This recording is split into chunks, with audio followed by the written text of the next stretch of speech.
तो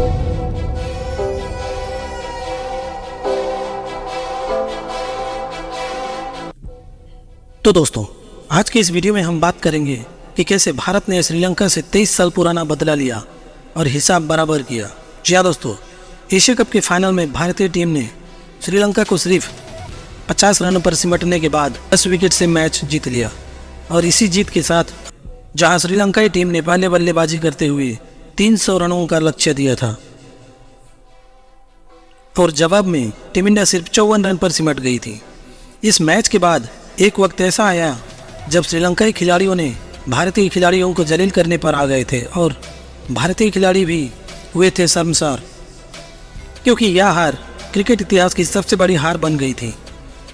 लेकिन जब भारत ने 23 साल बाद अपना हार का बदला एशिया कप फाइनल में लिया, तब यह मैच देख पूरी दुनिया हैरान रह गई थी। अब ये मैच नहीं रहा था, अब ये भारत के लिए गौरव की बात हो गई थी, क्योंकि उस मैच के बाद भारतीय खिलाड़ियों को बहुत कुछ झेलना पड़ा था। भारत के खिलाड़ियों को अपने इस बेबसी पर कई सालों तक दुख होता रहा। जी हाँ दोस्तों, इस मैच के बाद सनथ जयसूर्या ने सौरव गांगुली से कहा था कि हमने जो यह रिकॉर्ड बनाया है इसे तुम लोग कभी भी भूल नहीं पाओगे।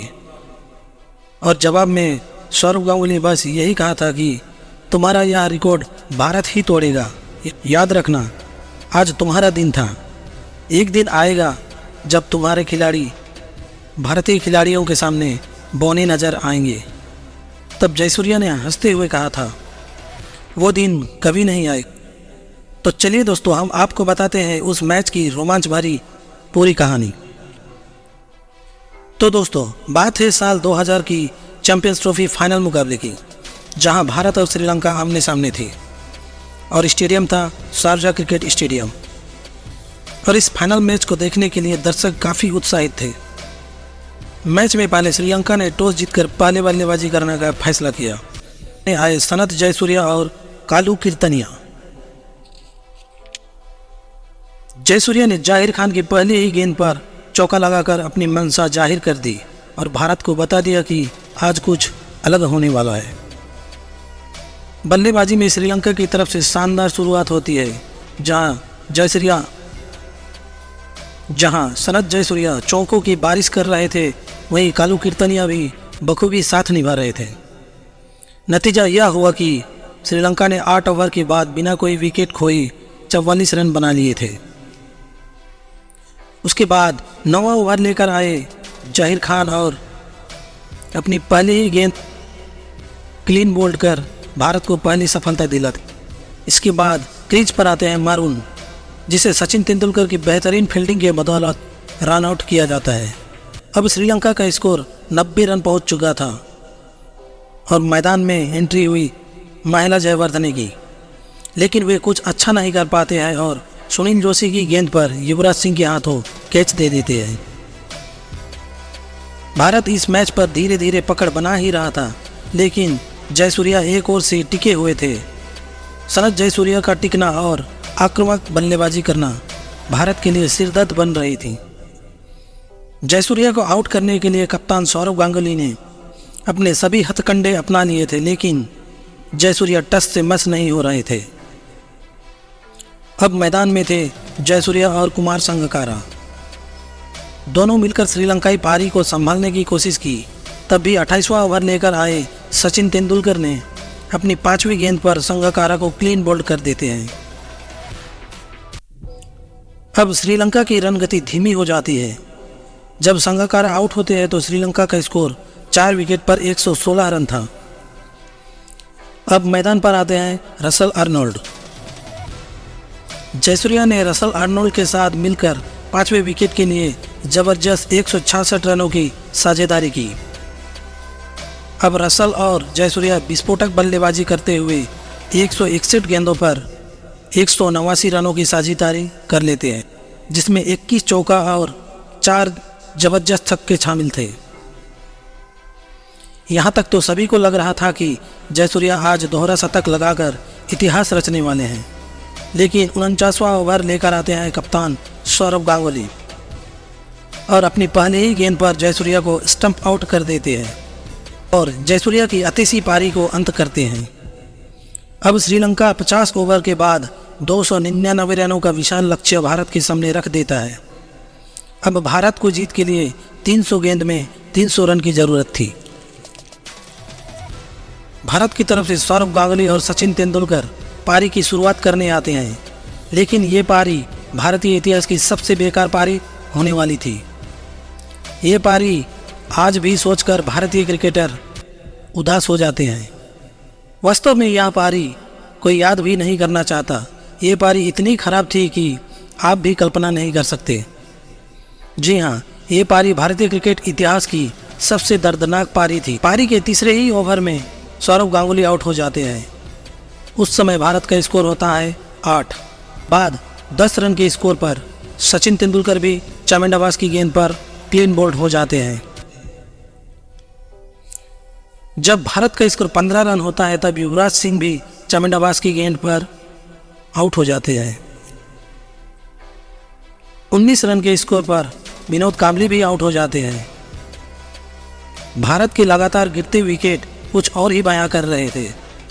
भारत का ऐसा कोई भी बल्लेबाज नहीं था जो श्रीलंकन गेंदबाजी का डट कर सामना कर सके। भारत के सभी बल्लेबाज कमज़ोर और निराश नजर आ रहे थे। जब भारत का स्कोर 30 रन था तब हेमंत बदानी भी आउट हो जाते हैं। 39 के स्कोर पर विजय दहिया भी आउट हो जाते हैं। जब भारत का स्कोर 44 रन था तब रोबिन सिंह भी आउट हो जाते हैं। इस तरह 30 रन के स्कोर पर भारत के 7 बहुमूल्य विकेट गिर चुका था और भारत का स्कोर था मात्र 44 रन। यहाँ से भारत का मैच में वापस आना लगभग असंभव सा था। जब भारत का स्कोर 49 था तब सुनील जोशी भी अपना विकेट गंवा देते हैं और 50 के स्कोर पर अगरकर भी आउट हो जाते हैं। और अंत में भारत का स्कोर जब 54 रन था तब जहीर खान भी आउट हो जाते हैं और इस तरह भारत केवल 27 ओवर में 54 रन बनाकर अपने सारे विकेट गंवा देता है। वहीं श्रीलंका यह मैच 245 रनों के विशाल स्कोर से जीत जाता है।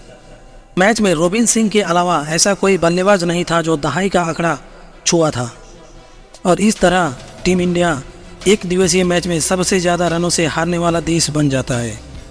मैच खत्म होने के बाद श्रीलंका के खिलाड़ियों का यह कहना था कि हमने जो यह कारनामा कर दिया है वो तुम लोग हमेशा याद रखोगे। जब जब बड़े स्कोर से हारने का नाम आएगी तब तब टीम इंडिया का नाम जरूर आएगा। तब सौरव गांगुली ने जवाब दिया था, एक दिन जरूर आएगा जब श्रीलंकन खिलाड़ी भारतीय खिलाड़ी के सामने बेबस और बौने नजर आएंगे और भारत श्रीलंका को सबसे बड़े स्कोर से हराने का रिकॉर्ड भी बनाएगा। भारत को जितना दर्द फाइनल मैच हारने से नहीं हुआ था उससे कई गुना 54 रनों के स्कोर पर ऑल आउट होने से हुआ था। अब बात करते हैं सौरव गांगुली की उस भविष्यवाणी की जो गांगुली ने उस मैच के बाद श्रीलंकन खिलाड़ियों को जवाब देते हुए कहा था। जी हाँ दोस्तों, उस मैच के ठीक 23 साल बाद भारत और श्रीलंका भिड़ते हैं एशिया कप 2023 के फाइनल मुकाबले में और मैदान भी था श्रीलंका का, लेकिन इस बार पासा श्रीलंका के नहीं भारत के पक्ष में था। जी हाँ दोस्तों, एशिया कप 2023 के फाइनल मुकाबला श्रीलंका के आर प्रेमदासा स्टेडियम में हुआ, जहां श्रीलंकन टीम टॉस जीतकर पहले बल्लेबाजी करने का फैसला किया। लेकिन उन्हें क्या पता था कि यह फाइनल मैच वही चैंपियंस ट्रॉफी के फाइनल मैच के इतिहास को दोहराने वाली है। लेकिन इस बार श्रीलंका के पक्ष में यह इतिहास नहीं भारत के पक्ष में होने वाला था। जी हाँ दोस्तों, पारी की शुरुआत करने आए पाथुम निशंका और कुशल परेरा। वहीं बुमराह अपने पहले ही ओवर के दूसरी गेंद पर कुशल परेरा को 0 पर आउट कर देते हैं और श्रीलंका को पहला झटका देते हैं। उसके बाद मैच का चौथा ओवर लेकर आया मोहम्मद सिराज और एक ही ओवर में सिराज ने 4 विकेट बैक टू बैक लेकर श्रीलंका की कमर ही तोड़ दिया। वहां से श्रीलंकाई टीम मैच में वापस आ ही नहीं पाए और मात्र 50 रन के स्कोर पर ऑल आउट हो गई और वनडे क्रिकेट के इतिहास के किसी भी फाइनल मुकाबले में सबसे कम स्कोर पर आउट होने वाली टीम बन जाती है। इस तरह सौरव गांगुली की कही हुई एक एक बात सही हो जाती है और श्रीलंका टीम एशिया कप 2023 के फाइनल में भारतीय खिलाड़ियों के सामने बेबस और बौने नज़र आने लगती है। इस तरह टीम इंडिया 23 साल बाद चैंपियंस ट्रॉफी फाइनल मुकाबले का हार का बदला एशिया कप में लिया। तो दोस्तों, इसी तरह क्रिकेट से जुड़ी खबरों के लिए वीडियो को लाइक और चैनल को सब्सक्राइब कर दीजिएगा।